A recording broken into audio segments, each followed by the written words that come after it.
Hello बच्चों, क्या हाल चाल? कैसे? एकदम बढ़िया, परफेक्ट एकदम। एग्जाम की तैयारी कैसी चल रही है बच्चों? बढ़िया एकदम। तो बच्चों, दो क्लासेस हम लोगों ने कवर कर ली थी रिवीजन की, जिसमें हमने एसआई कंप्लीट करा था बच्चों, और सीआई स्टार्ट करा था। ठीक है बच्चों, एसआई हमारा टोटल कंप्लीट हो गया पहली क्लास में, और मैं उम्मीद करता हूं कि आप लोगों ने भी काम कंप्लीट करा होगा। ठीक है, तो जिस बच्चों ने कोई भी काम थोड़ा बहुत जिसका रहता है, तो उस बच्चे को दिक्कत आने वाली है आगे की क्लासेस में। दूसरा, एक्सरसाइज 4 भी हमने स्टार्ट करी थी, कंपाउंड अमाउंट निकालना सीख लिया था। कंपाउंड अमाउंट कैसे निकालते हैं, कंपाउंड इंटरेस्ट सिंपल इंटरेस्ट के बीच में डिफरेंस मैंने बता दिया था। और कंपाउंड अमाउंट कैसे निकालते हैं, a is equal to P into one plus R percent to the power n। Compound interest कैसे निकालते हैं, amount minus principal, p common आ जाएगा, one plus R percent to the power n minus one. और last topic जो हमने बिल्कुल end में पढ़ा था, वो था effective rate of interest. Effective rate of interest का मतलब बच्चों क्या होता है, जो हम एक्चुअल में कमाते हैं, जो हमें एक्चुअल में मिलता है। जैसे मान लो ईयरली कंपाउंडिंग हो रहा है, तो ईयरली कंपाउंडिंग का मतलब क्या होता है कि जैसे आपने 100 रुपए लगाए और ईयरली 12% आपको रिटर्न मिल रहा है, तो बिगिनिंग बैलेंस पे कितना होगा साल भर में? अगर 100 पे देखा जाए तो 100 पे 12। बट अगर यही चीज अगर क्वार्टरली, मंथली या हाफ ईयरली कंपाउंड होगा, तो ऑब्वियसली इफेक्टिव ज्यादा बैठेगा। कैसे? क्योंकि जैसे मान लो आपने 100 रुपए लगाए और हाफ ईयरली कंपाउंडिंग हो रहा है हर 6-6 महीने में, तो अगर आप 100 रुपए लगाते हैं तो 6 महीने बाद आपके अकाउंट में कितना बैलेंस होगा? बैलेंस हो जाएगा विद इंटरेस्ट 106 रुपए।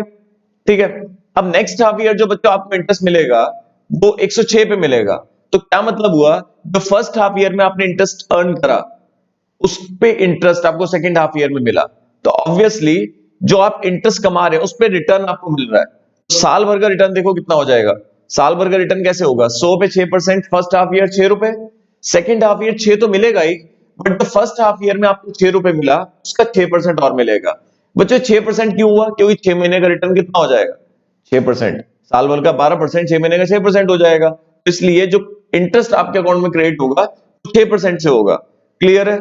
तो 100 रुपए लगाए, 6 महीने बाद into 6% plus equal to, direct भी कर सकते हैं, प्लस 6% भी। ठीक है, इंटू 6%, सेकेंड हाफ ईयर का interest plus equal to balance. 100 रुपए आपने जमा करे थे, तो बच्चों इफेक्टिव कितना हो गया? 12.36। यही मैंने आपको प्रीवियस क्लास में बताया। तो मैं यही आपको बताना चाह रहा हूं कि जो बच्चा डायरेक्टली ये क्लास देख रहा है, उस बच्चे को समझ नहीं आएगा, उसे मेरी प्रीवियस क्लासेस तो देखनी पड़ेगी, क्योंकि वो रिलेटेड है। क्लियर है? अब इफेक्टिव का मतलब आप लोगों को समझ में आ ही गया कि जो आप एक्चुअल में कमाते हैं। और फिर मैंने इसका फॉर्मूला भी आपको डिराइव करके बताया था। इफेक्टिव रेट का फॉर्मूला मैंने आपके लिए क्या डिराइव करा था? 1 plus r% to the power n minus 1 into 100। मैंने बताया था कि रेट जो होता है वो पर एनम होता है। तो एक साल के हिसाब से आपको देखना पड़ेगा कि साल भर का इंटरेस्ट का कॉन्सेप्ट था जब मैंने आपको ये फॉर्मूला प्रूव करा था। तो एक साल के हिसाब से देखना है आपने। अगर मान लो मंथली कंपाउंडिंग हो रहा है, तो किस रेट से कंपाउंडिंग होगा? मंथली रेट से। एक साल में कितनी बार होगा? 12 बार कंपाउंडिंग होगा। तो मंथली में रेट को 12 से डिवाइड और एन ले लेंगे 12 इफेक्टिव रिटर्न निकालने के लिए। क्वार्टरली में क्या करेंगे? रेट को 4 से डिवाइड और टाइम ले लेंगे 4। हाफ ईयरली में रेट को 2 से डिवाइड, टाइम ले लेंगे 2। ईयरली में तो कोई प्रॉब्लम ही नहीं है, क्योंकि जो नॉमिनल होता है वही एक्चुअल होता है, वही इफेक्टिव होता है। डेली में क्या होगा? 365 से डिवाइड, और एक साल के हिसाब से कितनी बार कंपाउंडिंग होगा? 365 टाइम्स। तो बच्चों वैसे तो मैंने सब कवर कर लिया था। और एक बात और, कैलकुलेटर के जो ट्रिक्स की बात रही, मैं नीचे डिस्क्रिप्शन में आपको दे देता हूं। जिस भी बच्चे को एक कैलकुलेटर की ट्रिक्स का आइडिया नहीं है, क्वेश्चंस उसे कैलकुलेटर की वजह से सॉल्व नहीं हो रहे, तो वो मेरे डिस्क्रिप्शन में जाके देख लेगा लिंक, और उससे फिर वो कैलकुलेटर की ट्रिक्स ले लेगा। क्लियर है? तो बच्चों अब हम एक बारी प्रीवियस क्लास का जो लास्ट टॉपिक है, उसका एक क्वेश्चन और देख लेते हैं, इफेक्टिव रेट का। Find the effective rate of interest.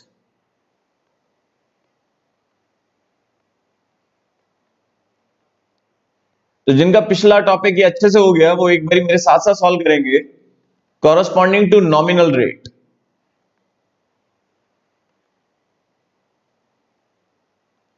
corresponding to nominal rate 25% per annum if interest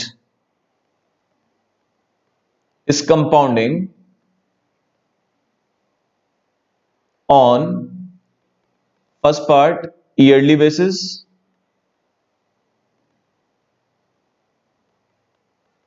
second part बच्चों half yearly basis,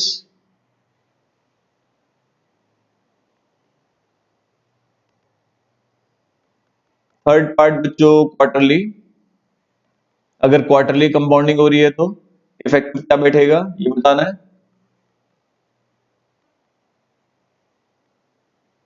monthly basis and last daily basis. तो क्लास आप लोगों को पूरी देखनी है, ज्यादा बड़ी क्लासेस होती भी नहीं है। तो सॉल्यूशन स्टार्ट करते हैं बच्चों। इफेक्टिव रेट का फॉर्मूला, पहले पार्ट के हिसाब से अगर मैं जवाब दूं तो मैं डायरेक्टली लिख सकता हूं कि इफेक्टिव रेट क्या होगा जो नॉमिनल रेट है, क्योंकि साल भर में आपको 25 ही मिलेगा, बट अगर आप फॉर्मूला अप्लाई करें तब भी आपको वही आंसर मिलने वाला है।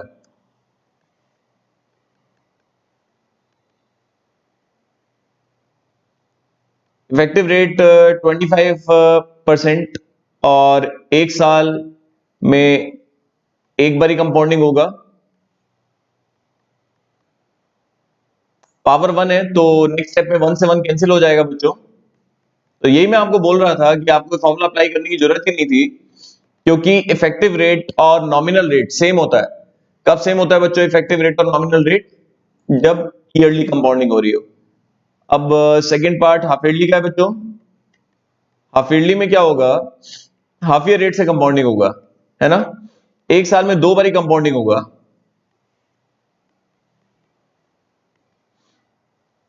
अब ये कैसे सॉल्व करेंगे बच्चों? 25 डिवाइड बाय 200, ठीक है ना, परसेंट है तो उसका 100 और अपॉन में 2 है, प्लस 1, इसके पावर 2 चाहिए, इनटू करेंगे तो पावर में 1 का टेबल चलेगा।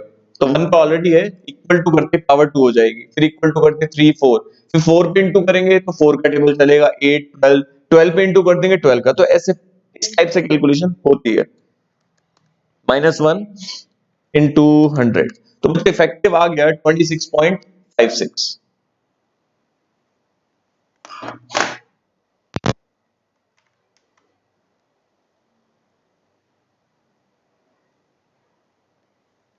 26.56%। तो यहां तक तो बच्चों को दिक्कत नहीं आई होगी, क्योंकि प्रीवियस क्लास का ही है ये सब कुछ। और दूसरा मैंने यहां पर भी बता ही दिया आपको। इफेक्टिव रेट क्वार्टरली में क्या होगा, 25 नॉमिनल है, अपॉन 4 कर देंगे, क्योंकि क्वार्टर रेट से कंपाउंडिंग होगी और एक साल में 4 बारी कंपाउंडिंग होगी।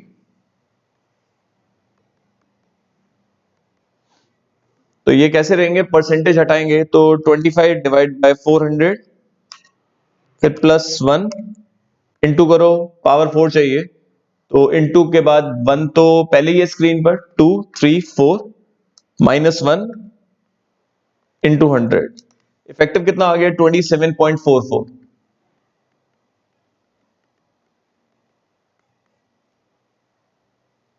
नेक्स्ट बच्चों फोर्थ पार्ट, इफेक्टिव रेट क्या रहेगा अगर मंथली कंपाउंडिंग हो रही है, तो मंथली रेट से होगी, एक साल में 12 बार कंपाउंडिंग होगी और रेट पर एनम होता है, तो पर एनम के हिसाब से टाइम 12 ही लिया जाएगा जितनी बार एक साल में कंपाउंडिंग हो रही है। 25 divide bye 1200 plus 1 into power में 1 का टेबल चलेगा, 2 3 4, इंटू कर दो 4 का टेबल, 8 12, -1 इंटू 100। तो इफेक्टिव आ गया 28 पॉइंट, एक बार तो आप लोग भी कैलकुलेशन देख लीजिएगा, 28.07। उसके बाद अच्छा पार्ट है नेक्स्ट, फिफ्थ। अगर डेली बेस पे कंपाउंडिंग हो रही है तो ये बहुत अच्छे से समझिएगा। पावर 365 आप निकालेंगे कैसे? वैसे ये इस टाइप से कैलकुलेशन अगर होगी तो एग्जाम में हिंट अवेलेबल होगा। अब ये 365 अपॉन में कैसे आया, क्योंकि डेली जिस रेट से कंपाउंडिंग होगी तो डेली का रेट क्या होगा, एक दिन का रेट जो होगा, तो वो पूरे साल भर का रेट है तो एक दिन का हो जाएगा अपॉन 365 करके। और एक साल में कितनी बार कंपाउंडिंग होगी, 365 टाइम्स, ठीक है। अब 365 बच्चों क्या है, 365 किससे डिवाइड होगा, 2 से डिवाइड नहीं हो रहा, 3 से डिवाइड नहीं हो रहा, 4 से डिवाइड नहीं हो रहा, 5 से डिवाइड हो रहा। तो इसका मतलब 73 का टेबल चलेगा, क्योंकि 73 इंटू 5 क्या होता है, 365। अब 73 तो बच्चों प्राइम है, 73 तो बच्चों प्राइम है ना। अब प्रॉब्लम ये है कि पावर 365 कैसे आएगी, 73 का टेबल चलाना पड़ेगा। अब ये जो बेस है ना 1 प्लस 25 डिवाइड बाय 365, अब एक काम करिए, 25 डिवाइड बाय 365 00 प्लस 1, इसे बच्चों मेमोरी में सेव कर दो आप। इसे कहां सेव कर दो आप, मेमोरी में। एम प्लस मेमोरी का फंक्शन है, बेसिक्स ऑफ कैलकुलेटर में बता चुका हूं, ठीक है। अब इसे मेमोरी में सेव करा, मुझे इसकी पावर 72 चाहिए। आप कहेंगे सर कि चाहिए तो 73, 72 से क्या होगा, मैं आपको बताता हूं। पावर 72 चाहिए, पहले 72 तक आएंगे, इनटू 234, 234 इंटू कर दिया, 4 का टेबल चलेगा, 8 12 इंटू कर दो, 12 का टेबल चलेगा, 24 इंटू कर दो, 24 का टेबल चलेगा, 48 72। तो ये आ गया हमारा पावर 72, मतलब पावर 72 आ गई। मान लो x की पावर 72 आ गई, अब मुझे पावर 73 चाहिए, तो दोबारा किससे मल्टीप्लाई कर दूंगा मैं, x से।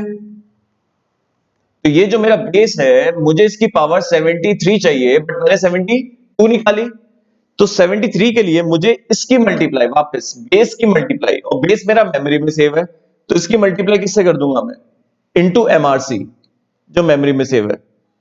ये मेरी पावर क्या आ गई, 73, ठीक है बच्चों। एक बार और रिपीट कर दूंगा मैं, अब इनटू कर देंगे, इनटू कर देंगे तो अब 73 का टेबल चलेगा, 2 3 4 5, ये आ गई आपकी 73 इंटू 5 365, फिर -1 इंटू 100, बच्चों ये आ गया 28.39।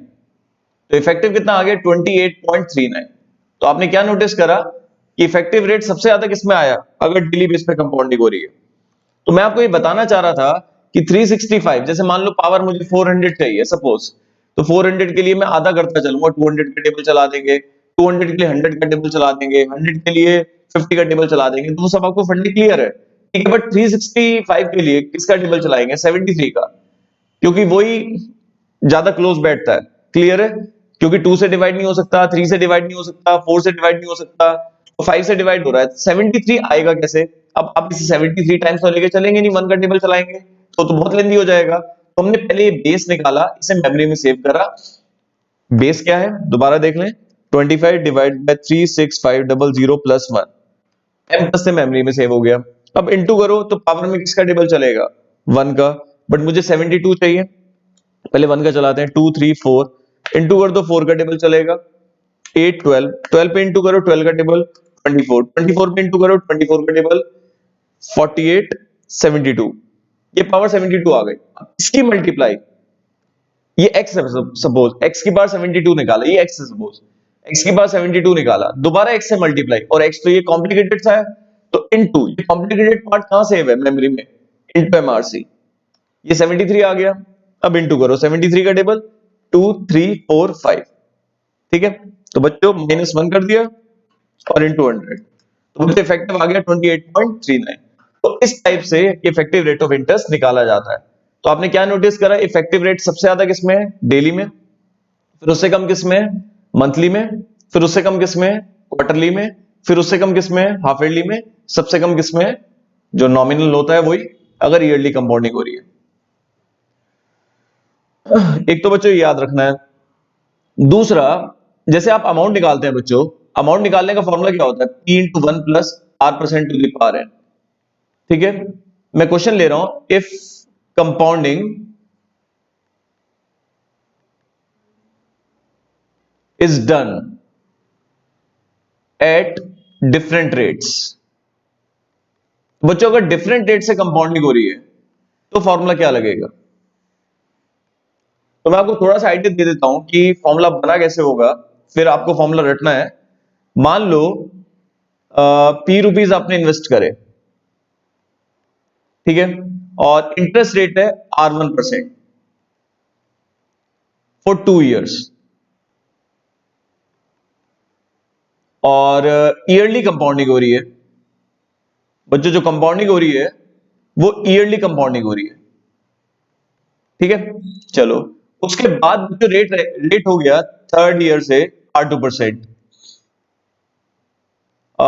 फॉर नेक्स्ट 3 ईयर्स, और यहां पर भी ईयरली कंपाउंडिंग हो रही है। ईयरली कंपाउंडिंग में लिख देता हूं। अब होगा क्या, आफ्टर 2 ईयर्स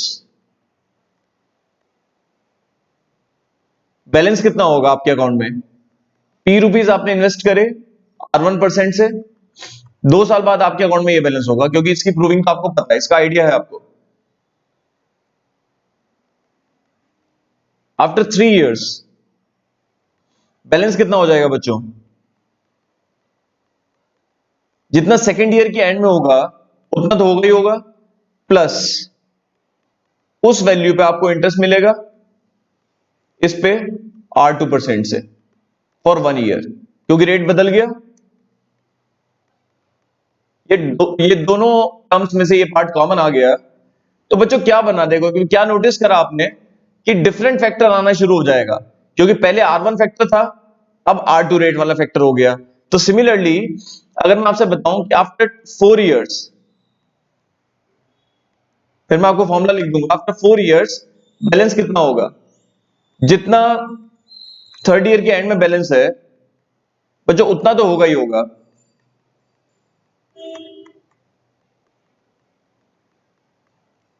इस पे इंटरेस्ट मिलेगा इंटू R2% फॉर 1 ईयर। तो दोनों टर्म्स में से कॉमन क्या आया?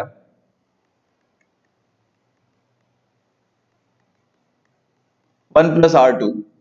तो अगर जितने रेट्स होंगे उतने फैक्टर्स आ जाएंगे, ये नोटिस करा आपने। तो कितना बैलेंस होगा? 1 plus R1% to the power 2, 1 plus R2% to the power 2। तो सिमिलरली अगर मैं फॉर्मूला लिखूं तो फॉर्मूला क्या रहेगा अगर डिफरेंट डेट से कंपाउंडिंग हो रही हो? बताइए बच्चों, अगर डिफरेंट डेट से कंपाउंडिंग हो रही हो तो फॉर्मूला क्या रहेगा? P into 1 plus R1% to the power N1, 1 plus R2% to the power N2, 1 plus R3% to the power N3, dot dot dot dot. तो अगर डिफरेंट डेट से बच्चों कंपाउंडिंग हो रही हो तो फ्यूचर वैल्यू अगर आपको निकालनी हो तो इस फॉर्मूले से निकलेगी बच्चों, क्योंकि P into 1 plus R% to the power N वो फॉर्मूला तभी लगता है जब कॉमन रेट से कंपाउंडिंग हो रही हो, ठीक है। और एक बात और, ये जरूरी नहीं है, हो सकता है ये ईयरली कंपाउंडिंग हो रही हो तो ये मंथली हो और ये क्वार्टरली हो, कुछ भी हो सकता है। तो उसके अकॉर्डिंग आप एडजस्टमेंट कर लेंगे।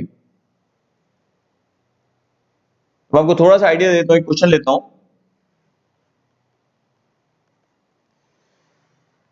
सपोज प्रिंसिपल है 1 लाख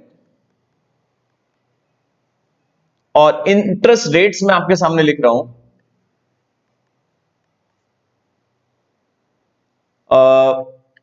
R1 मान लो 10% है, इस रेट से कंपाउंडिंग हो रही है ईयरली,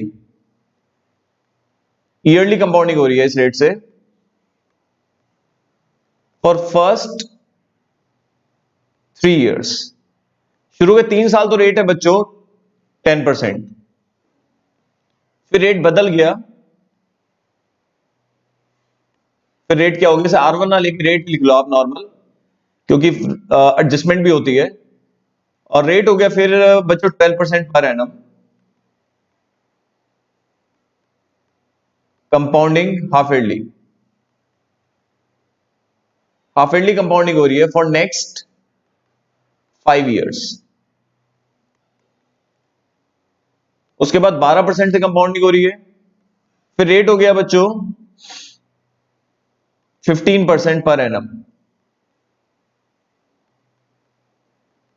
कंपाउंडिंग क्वार्टरली, फिर क्वार्टरली कंपाउंडिंग हो रही है फॉर लास्ट 4 ईयर्स। फाइंड ए मतलब होता है future value, and CI compound interest. तो बच्चों वही, अगर डिफरेंट रेट से कंपाउंडिंग हो रही हो तो फॉर्मूला क्या लगेगा? बहुत ध्यान से सुनिएगा। सॉल्यूशन मैं आपके सामने लिखता हूं, a is equal to p into 1 plus 3 rate है, r1% to the power n1, 3 factors आएंगे, r2% to the power n2, r3% to the power n3। Principal बच्चों 1 लाख है। शुरू के 3 साल 10% से कंपाउंडिंग हो रही है, उसके बाद रेट 12% है, बट हाफ ईयरली कंपाउंडिंग हो रही है अपॉन 2। 1 साल में 2 बारी कंपाउंडिंग, तो 5 साल का क्वेश्चन है शायद। 5 साल में 10 बारी कंपाउंडिंग होगा, फिर 15% बट क्वार्टरली कंपाउंडिंग हो रही है, और 1 साल में 4 बार, तो 4 साल में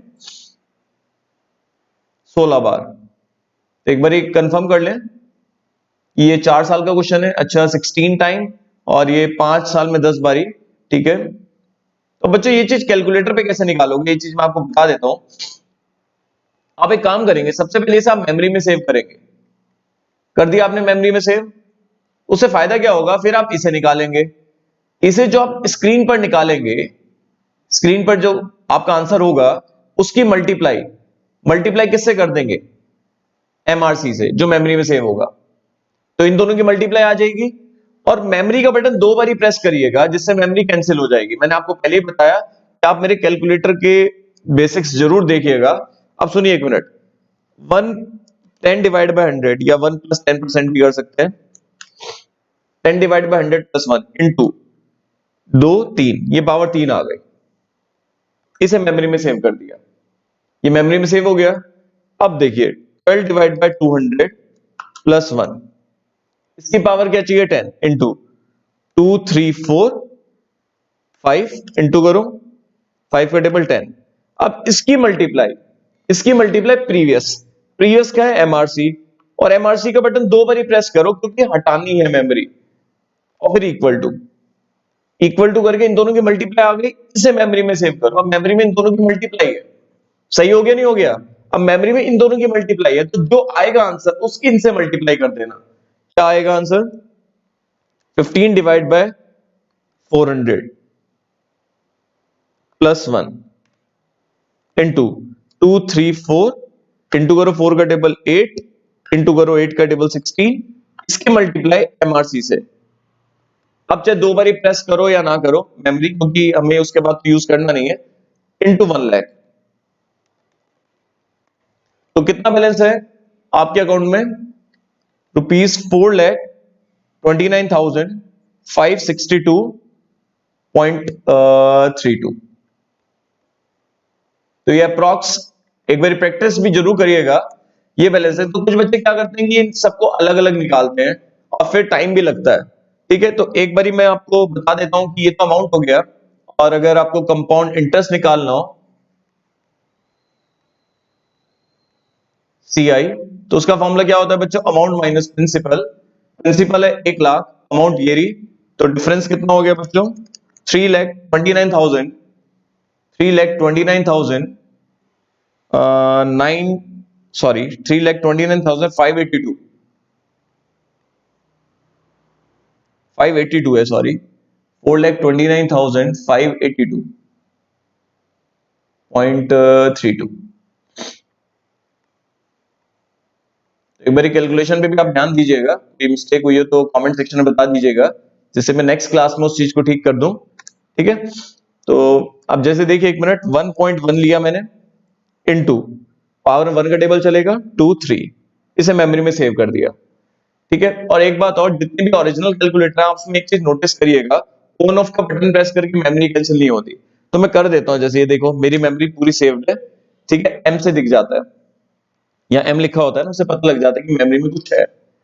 तो 12 divide by 200 plus 1 into 2 3 4 5 into करो 5 का टेबल 10, इसकी मल्टीप्लाई एमआरसी से, और फिर इक्वल टू, और M plus, direct M plus भी कर सकते हो। एम प्लस से क्या होता है कि वो इक्वल टू का भी काम करता है मेमोरी। तो ये निकाला आपने, इसे मेमोरी में सेव करा, फिर ये निकाला, इसकी मल्टीप्लाई एमआरसी से 2 बारी प्रेस करा, फिर एम प्लस में दोबारा सेव कर दिया। उसके बाद 15 डिवाइड बाय 400 प्लस 1, इसकी पावर 16 चाहिए, इंटू 2 3 4, 4 का टेबल इंटू करने पर 8, इंटू करने पर 8 का table 16 into MRC equal two into 1 lakh, वही आ रहा है 4,29,582.32। तो बच्चों एक तो ये चीज बतानी थी मैंने, एक तो इफ आपको पावर 365 का फंडा बताया, डिफरेंट रेट से कंपाउंडिंग हो रही हो तो क्या फॉर्मूला लगेगा वो बताया, ठीक है। एक चीज और सुनिए, एक most important point, most important point है ये। मान लो प्रिंसिपल है 1.5 लाख रुपए, मतलब आपने 1.5 लाख रुपए की एफडी कराई, ठीक है। रेट दिया हुआ है आपको 8.75%, और सपोज ईयरली कंपाउंडिंग हो रही है, मैं मान लेता हूं compounding is done on yearly basis, yearly basis पे कंपाउंडिंग हो रही है, ठीक है। और बच्चों टाइम पीरियड सुनिए इस बारी क्या है, टाइम पीरियड है 5.5 साल। Find maturity value, maturity value क्या होता है, विद इंटरेस्ट वैल्यू, और अमाउंट एक ही बात है, and also calculate compound interest. अब मेरी बात बहुत ध्यान से सुनिएगा बच्चों, अमाउंट भी निकालना है, कंपाउंड इंटरेस्ट भी निकालना है, अच्छी बात है। फॉर्मूले हमारे पास, कॉमन रेट है A is equal to P into 1 plus R% to the power n। गलती क्या करता है बच्चा, बच्चा ये गलती करता है कि यहां तो प्रिंसिपल ले लिया उसने 1.5 लाख रुपए, रेट ले लिया उसने 8.75, और टाइम पीरियड ले लिया उसने 5.5। यही सबसे बड़ी गलती करता है वो, क्योंकि टाइम डेसिमल में कैसे हुआ, गलती क्या हुई मैं आपको बताता हूं। ईयरली कंपाउंडिंग हो रही है, ठीक है। अगर मैं आपसे पूछूं कि 5 साल बाद उसके खाते में कितना बैलेंस होगा, ये तो बिल्कुल परफेक्ट है, फॉर्मूले से यही आता है, टाइम 1 2 3 4, ये तो आपको पता है ना। पावर में पॉइंट में कभी नहीं आता, इस टाइप से वैल्यू नहीं आती पावर में कि 5.5। अगर ईयरली कंपाउंडिंग हो रहा है, अगर क्वार्टरली कंपाउंडिंग भी हो रहा है, तो नंबर ऑफ क्वार्टर्स कितने बैठेंगे आपको ये पता करना होता है पावर में, कि नंबर ऑफ क्वार्टर्स या नंबर ऑफ हाफ ईयर्स, ये सब देखने होते हैं, पॉइंट्स में नहीं लेंगे आप कभी भी। मैं उसके पीछे रीजन देता हूं कि 5 साल बाद आपके अकाउंट में ये बैलेंस होगा, ठीक है। अब 5वें साल आपको इंटरेस्ट मिलेगा इस बैलेंस पे, इसमें मिलेगा जो बैलेंस होगा इनटू 8.75% पूरे साल का, और 6 महीने का कितना 6/12, ठीक है। अब मैं आपके सामने फॉर्मूला डिराइव करके बता रहा हूं क्या बनेगा, क्या गलती हुई और करना कैसे होता है। ये कॉमन आ जाएगा, क्या बचेगा 1 प्लस 8.75% इंटू 6/12, ये बैलेंस होगा आपके अकाउंट में। अब आप खुद देखिए, ये खुद देखिए, ये दोनों एक साथ मर्ज हो पा रहे हैं नहीं, इसका रेट कुछ और है, इसका रेट कुछ और है, पावर कुछ और है, तो वो 5.5 तो मतलब ही नहीं है कुछ, 5.5 तो आ ही नहीं रही है पावर। तो ऐसे में क्या करना पड़ता है, अगर पावर डेसिमल में आ रही हो तो आप देखेंगे कि डेसिमल में पावर कैसे आ रही है। अब जैसे यहां पर 5.5 साल है, ईयरली कंपाउंडिंग हो रहा है, तो 5 साल बाद आपके अकाउंट में कितना बैलेंस होगा वो पता कर ले, और उसमें 5वें साल का इंटरेस्ट अलग से निकाल कर उस वैल्यू पर जोड़ दें, ठीक है। तो अब ये आपके सामने है, मैं निकाल रहा हूं, या फिर एक काम करते हैं कि इस फॉर्मूले में वैल्यू पुट कर दें। ये ध्यान रखना है आपने कि पावर इस टाइप से आ रही हो तो आप कैसे करेंगे, 5 साल बाद पता कर लें, 8.75 divide by 100 plus 1 into 2 3 4 5 into 1.5 lakh, ये आपके अकाउंट में बैलेंस है, इसे मेमोरी में सेव कर दें। ये 5 साल बाद आपके अकाउंट में बैलेंस है इंटू 8.75%, ये छठे साल का पूरे साल का इंटरेस्ट हुआ, इंटू 6 डिवाइड बाय 12, ये हो गया आपका कितने टाइम का इंटरेस्ट, जितने टाइम आपका बैलेंस रहा, ठीक है ना। 5 साल बाद प्लस जो हाफ ईयर बैलेंस रहा आपका, तो इसे मेमोरी में सेव कर दें। ये है आपके अकाउंट में बैलेंस कितना, 2,38,140.95। तो ये गलती नहीं करना। पावर अगर डेसिमल में आ रही हो तो देखेंगे रीजन क्या है, पावर डेसिमल में क्यों आ रही है। 5.5 साल का मतलब क्या होता है, अगर मान लो यही होता हाफ ईयरली कंपाउंडिंग, तो 5.5 साल में कितनी बार कंपाउंडिंग होता, तब कोई दिक्कत नहीं होती। ठीक है, 5.5 साल में कितनी बार कंपाउंडिंग होता, 1 साल में 2 बार, 5.5 साल में 11 बार। पावर अगर डेसिमल में आ रही है इस टाइप से, तब आपको सोचना पड़ेगा। क्लियर है। तो हमने क्या करा, 5th ईयर के एंड में आपके अकाउंट में कितना बैलेंस है ये पता कर लिया, और फिर जो बैलेंस है उस पे छठे साल का इंटरेस्ट निकाला 6 महीने का, वो आपने जोड़ दिया। अगर आप यहां पर भी करते तो ये भी हो जाता 8.75 divide by 100 plus 1 into 2 3 4 5। Memory में सेव करा, फिर उसे अलग से निकाला इस पार्ट को, 8.75 divide by 100 divide by 2 plus 1 into MRC में पड़ी हुई है वैल्यू इंटू 1,50,000। यही आ रहा है 2,38,140.95। और कंपाउंड इंटरेस्ट अगर आपसे पूछ रहे हैं तो अमाउंट माइनस प्रिंसिपल, इसमें से 1,50,000 माइनस कर दो, तो ये आ जाएगा बच्चों 8,81,000 सॉरी 88,140.95। ये कंपाउंड इंटरेस्ट हो गया।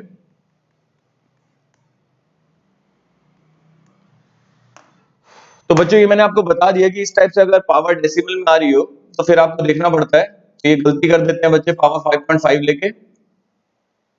ठीक है बच्चों, यहां तक का आपको क्लियर हो ही गया होगा। चलो बच्चों, अब एक क्लास और रह गई आपकी। एक क्लास में आपको बता देता हूं, कंप्यूटेशन ऑफ WDV। इस टाइप से डेप्रिसिएशन मेथड, WDV मेथड होता ही है। तो एसिड की वैल्यू में डिक्रीमेंट होता है due to wear and tear. तो अगर रेगुलर बेसिस पे एसिड पे WDV मेथड से डेप लग रहा है, तो 5 साल बाद एसिड की वैल्यू कितनी होगी, या 10 साल उसकी इफेक्टिव लाइफ है तो स्क्रैप वैल्यू कितनी होगी, वो टॉपिक आपका रहता है। तो वो मैं आपको कराऊंगा नेक्स्ट क्लास में। ठीक है, वो भी 15 to 20 मिनट्स की क्लास होगी। तो लास्ट टॉपिक होगा हमारा कंपाउंड अमाउंट वाले पार्ट का, सेकंड एक्सरसाइज का।